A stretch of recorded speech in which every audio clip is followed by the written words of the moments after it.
नमस्कार दोस्तों, स्वागत है आपका कहानियों के सफ़र में।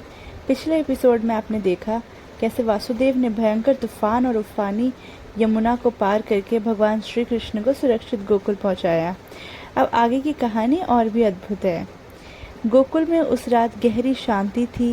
चारों ओर चांदनी फैली हुई थी। गांव के लोग अपने अपने घरों में विश्राम कर रहे थे। नंद बाबा का घर भी शांत था, जहाँ माता यशोदा गहरी नींद में सो रही थी। उन्हें यह भी नहीं पता था कि उनके जीवन में एक बहुत बड़ा चमत्कार होने वाला है। उसी समय वासुदेव धीरे धीरे नंद बाबा को घर में प्रवेश करते हैं। उनके हाथों में एक टोकरी होती है जिसमें स्वयं भगवान श्री कृष्ण विराजमान होते हैं।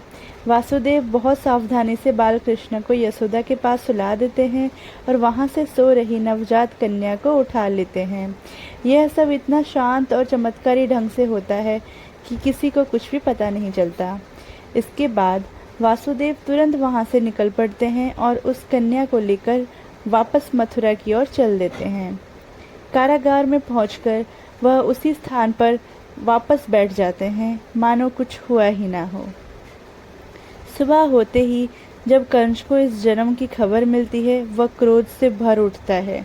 वह तुरंत कारागार में पहुंचता है और उस नवजात कन्या को अपने हाथों में उठा लेता है। कंस को उस कन्या को मारने के लिए उसे जोर से जमीन पर पटकना चाहता है, लेकिन तभी वह कन्या अचानक उसके हाथों से छूट जाती है और आकाश में प्रकट होकर एक दिव्य देवी का रूप धारण कर लेती हैं। चारों ओर तेज प्रकाश फैल जाता है और देवी कंस से कहती हैं, हे कंस, जिससे तुम डरते हो वह जन्म ले चुका है और अब वो तुम्हारा अंत करके रहेगा। यह सुनकर कंस डर जाता है और उसे समझ आ जाता है कि उसका विनाश अब निश्चित है। तो दोस्तों, इसी तरह भगवान श्री कृष्ण का गोकुल में आगमन हुआ और कंस को मिली उसके अंत की चेतावनी।